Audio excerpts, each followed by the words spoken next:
So good morning guys. तो चलिए start करते हैं आज के यानी कि 8 मार्च के इंपॉर्टेंट करंट अफेयर्स को। और आज के सेशन में बहुत सारे इंपॉर्टेंट प्रश्न हमें मिलने वाले हैं, जिसमें सबसे इंपॉर्टेंट प्रश्न ये रहा आपके सामने कि अभी हाल ही में पहली महिला विधि सचिव लॉ सेक्रेटरी किसे नियुक्त किया गया। तो सही उत्तर होगा अंजू राठी राणा को।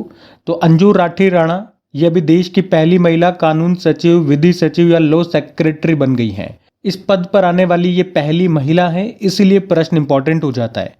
वैसे उन्होंने किनका स्थान लिया, किनके स्थान पे आ रही है वो, नितेन चंद्रा का स्थान उन्होंने लिया है।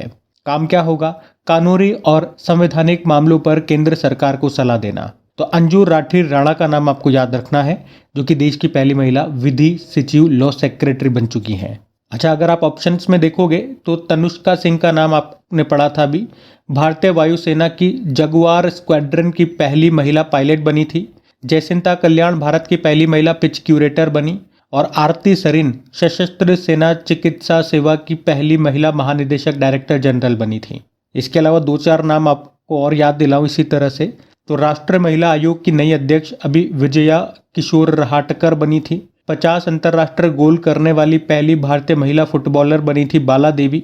CSIR मतलब council of scientific and industrial research की पहली महिला चीफ कौन है, नल्ला थम्बी कलाई सेल्वी है।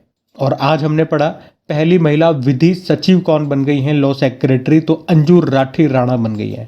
वैसे विधि एवं न्याय मंत्रालय के मंत्री कौन है, यानी कि minister of law and justice, यानी कि ministry of law and justice के मिनिस्टर कौन है, मंत्री कौन है, तो अर्जुन राम मेघवाल है। ठीक है, तो ये सब ध्यान में रखना। अगला प्रश्न देखते हैं। फिर अगले में पूछ रहे हाल ही में जारी ग्लोबल टेररिज्म इंडेक्स 2025 में भारत की रैंक क्या है। तो भारत इसमें 14वें स्थान पर है। हम बात कर रहे हैं ग्लोबल टेररिज्म इंडेक्स यानी कि वैश्विक आतंकवाद सूचकांक 2025। किसने जारी किया, कौन जारी करता है, institute of economic and peace के द्वारा इसे जारी किया जाता है।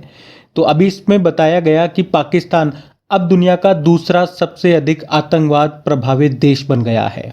जो पिछले साल 4थे स्थान पे था, अब दूसरे स्थान पे आ गया है। और ये तो होना ही था। आतंकवाद को पनाह दोगे तो वो आपको छोड़ेगा नहीं, सांप को पालोगे तो वो काटेगा ही सही। अच्छा, पाकिस्तान दूसरे स्थान पे आ गया, पहले स्थान पे कौन है, यानी कि आतंकवाद से सबसे प्रभावित देश कौन सा बताया गया, बुर्किना फासो। दूसरे स्थान पे पाकिस्तान। भारत 14वें स्थान पर है। टोटल 163 देशों की ये सूची है। तो ये इंडेक्स आतंकवाद की घटनाओं और उन घटनाओं में होने वाली मौतों, घायलों की संख्या और उससे देश पर कितना असर पड़ा है, इस आधार पर ये पूरी रैंक, ये पूरा इंडेक्स तैयार किया गया है। ठीक है, तो पहले पे, दूसरे पे और भारत की रैंक, ये सब मैंने आपको बता दिया। कौन सा इंडेक्स है, किसने जारी किया, ये सब याद रखना। फिर अगले में पूछ रहे हाल ही में किसे AM ट्यूरिंग पुरस्कार के लिए चुना गया। तो सही उत्तर होगा उपर्युक्त दोनों। तो अमेरिका के हैं ये दोनों व्यक्ति, एक का नाम है एंड्रयू जी बार्टो, दूसरे हैं रिचर्ड S सटन। इन दोनों को अभी AM ट्यूरिंग पुरस्कार 2024 के लिए चुना गया है। AM ट्यूरिंग पुरस्कार याद रखना, इसको कंप्यूटर विज्ञान, कंप्यूटर साइंस का नोबेल पुरस्कार भी कहा जाता है। पुरस्कार राशि कितनी दी जाती है, $1 मिलियन। तो अभी इन दोनों व्यक्तियों को आर्टिफिशियल इंटेलिजेंस के लिए महत्वपूर्ण कंसेप्चुअल और एल्गोरिदम संबंधी नींव पर उनके कामों के लिए सम्मानित किया गया इस पुरस्कार से। पुरस्कार का नाम है AM ट्यूरिंग पुरस्कार। इसकी बात करें तो इसकी स्थापना 1966 में होती है एसोसिएशन फॉर कंप्यूटिंग मशीनरी के द्वारा। यह हर साल ऐसे व्यक्ति को दिया जाता है जिन्होंने कंप्यूटर साइंस में असाधारण काम किया हो। अच्छा, वैसे कंप्यूटर साइंस का जनक किसे कहा जाता है, एलन मैथिसन ट्यूरिंग को कहा जाता है। तो उन्हीं के नाम पे इस सम्मान का नाम रखा गया है। आप पूछोगे भारत से अभी तक किसी को मिला गया ये सम्मान, तो अभी तक किसी भी भारतीय को ये सम्मान नहीं दिया गया। तो करंट अफेयर्स में हमारे एग्जाम पॉइंट ऑफ व्यू के हिसाब से इस बार का आप याद रखना किन्हें किन्हें दिया गया AM ट्यूरिंग पुरस्कार। इसे कंप्यूटर साइंस का नोबेल पुरस्कार कहा जाता है। एक तो ये पॉइंट ध्यान रखना, और इस बार किसे दिया गया ये नाम याद रख लेना। फिर अगले में पूछ रहे खेलो इंडिया पैरा गेम्स 2025 का आयोजन ये कहाँ पर होगा। तो ये नई दिल्ली में होगा, खेलो इंडिया पैरा गेम्स 2025। और इस बार ये कौन सा संस्करण, तो दूसरा संस्करण है। याद रखना, अभी 20 मार्च को शुरू हो जाएंगे, जो कि 27 मार्च तक चलेंगे। और कहाँ पर, नई दिल्ली में। आपको याद है इसका जो पहला संस्करण हुआ था वो दिसंबर 2023 में हुआ था, वो भी नई दिल्ली में हुआ था, जिसमें टॉप पे हरियाणा की टीम रही थी, दूसरे पे उत्तर प्रदेश और तीसरे पे तमिलनाडु रहा था। और उसका मैस्कॉट शुभंकर क्या था? उज्ज्वला, जो रिप्रेजेंट करता है गौरैया चिड़िया को। ठीक है, तो इस बार का दूसरा संस्करण है, नई दिल्ली में ही होगा। अभी क्या मैस्कॉट वगैरह है वो डिक्लेयर नहीं हुआ, जिस दिन होगा मैं आपको बता दूंगा। फिर अगले में पूछ रहे हैं अभी हाल ही में 24वां विश्व सतत विकास शिखर सम्मेलन 2025 कहाँ पर आयोजित किया गया? तो आंसर होगा नई दिल्ली में। 24वां विश्व सतत विकास शिखर सम्मेलन 2025, अंग्रेजी में बोलोगे तो वर्ल्ड सस्टेनेबल डेवलपमेंट समिट 2025। इस बार इसका ये 24वां संस्करण था। अभी 5 से लेकर 7 मार्च 2025 तक ये हुआ कहाँ पर? नई दिल्ली में। और इसका उद्घाटन किसने किया? हमारे जो केंद्रीय पर्यावरण मंत्री हैं भूपेंद्र यादव ने। और इसका आयोजन किसने किया? टेरी ने, यानी कि the research and resources institute ने। इसका जो पहला संस्करण है वो 2001 में हुआ था, 2025 में ये इसका 24वां संस्करण हुआ। अच्छा, थीम क्या है? थीम है सतत विकास और जलवायु समाधान में तेजी लाने के लिए साझेदारी, यानी कि partnership to accelerate sustainable development and climate change. ठीक है, तो याद रखना कौन सा समिट है, कौन सा संस्करण है, कहाँ पर हुआ, किसने उद्घाटन किया, किसने आयोजन किया, क्या थीम रही, सारी बातें मैंने आपको पॉइंट टू पॉइंट बता दी है। आयोजन किया टेरी ने, टेरी की बात कर ले, यानी कि the energy and resources institute, जिसकी स्थापना होती है 1974 में, नई दिल्ली में मुख्यालय मिलेगा। और उद्देश्य है पर्यावरण, ऊर्जा और सतत विकास के क्षेत्र में अनुसंधान करना, यानी कि रिसर्च करना और समाधान विकसित करना। फिर अगले में पूछ रहे हैं EY entrepreneur of the year 2024 India awards से अभी किसे सम्मानित किया गया? तो आंसर होगा नितिन कामत को। तो ऑनलाइन स्टॉक बुकिंग कंपनी है ज़ेरोदा और उसके संस्थापक और CEO हैं नितिन कामत, जिनको अभी EY entrepreneur of the year 2024 India पुरस्कार से सम्मानित किया गया। और ये पुरस्कार प्रदान किसने किया? हमारे जो पर्यावरण मंत्री हैं भूपेंद्र यादव ने। अच्छा, इनके अलावा कुछ और अवार्ड्स भी दिए गए, जैसे कि लाइफ टाइम अचीवमेंट अवार्ड ये KV कामत को दिया गया, जो कि जियो फाइनेंशियल सर्विसेज लिमिटेड के स्वतंत्र निदेशक हैं। और स्पेशल जूरी अवार्ड ये S सोमनाथ को दिया गया, जो कि इसरो के पूर्व अध्यक्ष हैं। आप मुझे बताइए इसरो के अभी इनके बाद जो नवीनतम अध्यक्ष बने थे 11वें नंबर के, उनका नाम क्या है? बाकी EY entrepreneur of the year India awards की बात करें तो ये भारत में सबसे प्रतिष्ठित व्यावसायिक पुरस्कारों में से एक है। ये लंदन स्थित ब्रिटिश कंसल्टेंसी फर्म है अर्नेस्ट एंड यंग, जिसको आप शॉर्ट में EY कहते हो। तो Ernst and Young Global Limited की भारतीय सहायक कंपनी के द्वारा ये जो पुरस्कार है ये दिए जाते हैं। ठीक है, तो 3 तरह के अवार्ड मैंने आपको बताया। EY entrepreneur of the year 2024 India award Nitin Kamath को दिया गया, lifetime achievement award KV Kamath को, और special jury award S Somanath को दिया गया। ठीक है, तो ये ध्यान में रखना। अगला प्रश्न देखते हैं। फिर अगले में पूछ रहे हैं हाल ही में बारबाडोस सरकार ने प्रधानमंत्री नरेंद्र मोदी को अपने प्रतिष्ठित सम्मान, जिसको कहते हैं मानद order of freedom of Barbados, इससे सम्मानित किया। तो बारबाडोस की कैपिटल क्या है? प्रश्न में कैपिटल पूछ रहे हैं। देखो, इस तरह से प्रश्न आते हैं जब भी कैपिटल करेंसी किसी भी देश की पूछी जाती है ना, तो वही देश क्यों? क्योंकि वो देश किसी न किसी कारण से चर्चा में रहा है। तो उसी तरह से एक क्वेश्चन मैंने फॉर्म कर दिया। अब बारबाडोस की कैपिटल पूछ ली क्योंकि बारबाडोस न्यूज़ में है, और क्यों न्यूज़ में वो भी मैंने आपको बता दिया। तो इसका तो उत्तर हो जाएगा ब्रिज टाउन। और इसी से मिलता जुलता देखो एक और नाम मैंने लिख दिया ऊपर, देखो जॉर्ज टाउन। अब एक ब्रिज टाउन तो हो गया बारबाडोस की कैपिटल। आप लोग कमेंट करके बताइए जॉर्ज टाउन ये किस देश की कैपिटल है? तो प्रश्न की अगर बात करें तो अभी 6 मार्च की ही बात है। बारबाडोस सरकार ने प्रधानमंत्री नरेंद्र मोदी को अपने प्रतिष्ठित मानद order of freedom of Barbados पुरस्कार से सम्मानित किया है। लेकिन इस सम्मान को प्रधानमंत्री नरेंद्र मोदी ने डायरेक्ट एक्सेप्ट नहीं किया। प्रधानमंत्री जी की ओर से इसे ग्रहण किया हमारे जो विदेश और कपड़ा राज्य मंत्री हैं पवित्रा मार्गरेटा ने।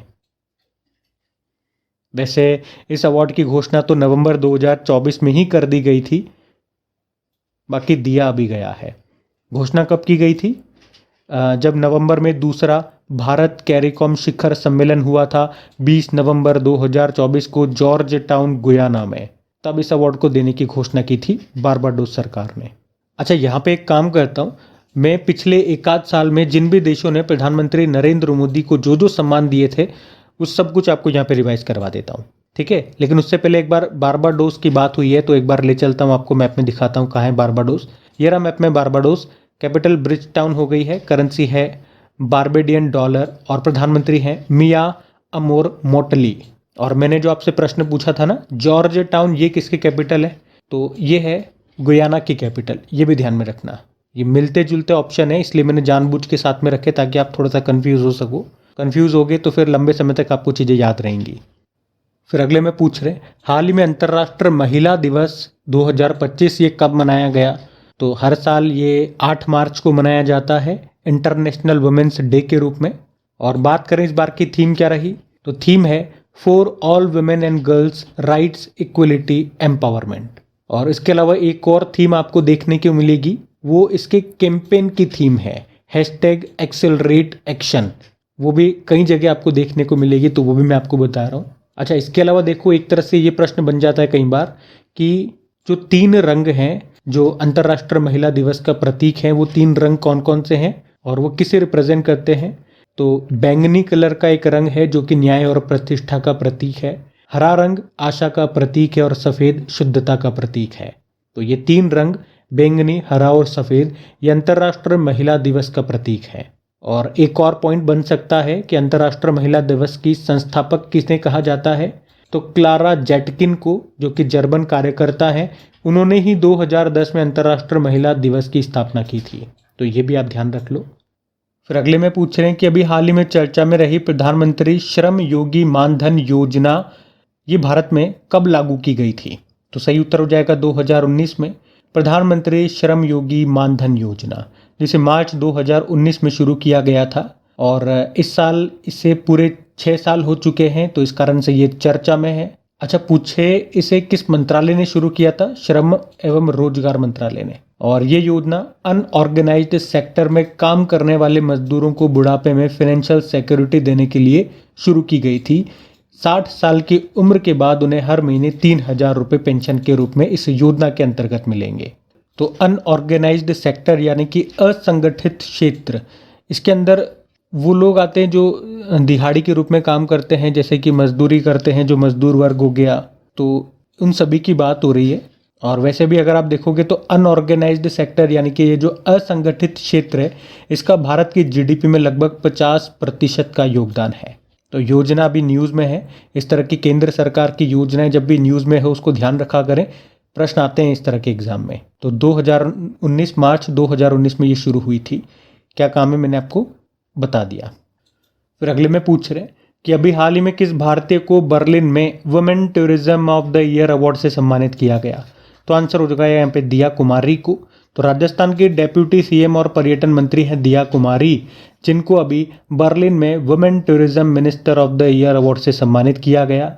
तो अभी Pacific Asia travel writers association ने राजस्थान में पर्यटन को बढ़ावा देने के लिए उन्होंने जो सराहनीय कार्य किए हैं उसके लिए उनको ये सम्मान दिया है। दिया कुमारी इनका नाम है, ये राजस्थान की डेप्यूटी सीएम है, जबकि भजन लाल शर्मा राजस्थान के मुख्यमंत्री हैं। अच्छा, ऑप्शन में आप देखोगे चंद्रिका टंडन का नाम, अभी इनके एल्बम में त्रिवेणी उसके लिए इनको ग्रेमी पुरस्कार मिला, और Urvashi Sinha Gates Cambridge impact पुरस्कार इनको मिला था। बाकी ये थी आज की हमारी करंट अफेयर्स की क्लास। कमेंट करके ज़रूर बताइएगा सेशन आपको कैसा लगा। अच्छा लगा तो प्लीज़ वीडियोस को सपोर्ट ज़रूर कीजिएगा लाइक करके। आप अपने दोस्तों के साथ में स्टडी ग्रुप में एक बार शेयर ज़रूर कीजिएगा। बाकी इनकी प्रैक्टिस के लिए इनकी क्विज़ रेडी होती है डेली मॉर्निंग में, आपको क्विज़ मिल जाती है। कहाँ पे? अपनी क्रिक एग्ज़ाम एप्लीकेशन में। डिटेल्ड PDF आपको क्रिक एग्ज़ाम एप्लीकेशन पे ही मिल जाएगी। तो कल पहला प्रश्न आपसे पूछा था प्रिट्जकर पुरस्कार 2025 किसे मिला? लियू जियाकुन को, जो चाइनीज़ है। फिर पूछा अचंता शरद कमल ने रिटायरमेंट की घोषणा कर दी, उनका संबंध टेबल टेनिस से है। और अभी भारतीय नौसेना ने सी ड्रैगन अभ्यास में हिस्सा लिया, इसका आयोजन किसने किया? अमेरिका ने। गवर्नमेंट टी मार्केट प्लेस का CEO किसे नियुक्त किया गया? अजय भादु को। और किसे life time achievement in hospitality and education through technology पुरस्कार से सम्मानित किया गया? डॉक्टर सुबोर्ना बॉस को। और वेल्थ रिपोर्ट 2025 के अनुसार दुनिया में सबसे अधिक हाई नेट वर्थ व्यक्तियों के मामले में भारत कौन से स्थान पर है? चौथे स्थान पे, टॉपर अमेरिका। पद्मश्री गोदावरी सिंह का निधन हो गया, उनका संबंध था काष्ठ कला से। अंतर्राष्ट्रीय निरस्त्रीकरण और अप्रसार जागरूकता दिवस मनाया जाता है 5 मार्च को। किस भारतीय ग्रैंड मास्टर ने कांस इंटरनेशनल ओपन चेस टूर्नामेंट को जीत लिया? पी इनियन ने। और आखिरी प्रश्न पूछा था हमारे जो केंद्रीय स्वास्थ्य मंत्री हैं जेपी नड्डा, इनके अनुसार प्रति 1 लाख जीवित जन्मों पर मात्र मृत्यु दर कितनी है? तो 100। बाकी चलो कल का भी होमवर्क प्रश्न देखते हैं और सेशन एंड करते हैं। तो कल पूछा था सीबीएसई के नए अध्यक्ष कौन बनाए गए थे, तो आंसर होगा राहुल सिंह। आप सभी ने प्रश्न का बिल्कुल सही उत्तर दिया। अब ये रहा आज का आपका होमवर्क प्रश्न।